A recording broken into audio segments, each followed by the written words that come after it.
I'm Thomas Smith, and this is a look at cleaning off your keyboard using cleaning gel. So I use this stuff all over the house. It's really cool. You just take it straight out of the container here. It's a gel that you can actually use to clean surfaces like a keyboard. In this case, you can use it in your car. And you can see, if you're like me, you probably have dust and things that accumulate on your keyboard. And I've got my wireless keyboard here. What I'm gonna do is just push this gel into the keyboard, and it's gonna conform to those surfaces and pick up all that dust, even around irregular surfaces like the keys themselves on there.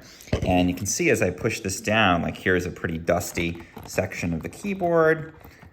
Mush that in. It doesn't leave a residue or anything. It has a pretty pleasant smell, tends to stick together nicely. And now this is much, much cleaner. Let's get it into the sides on that keyboard there.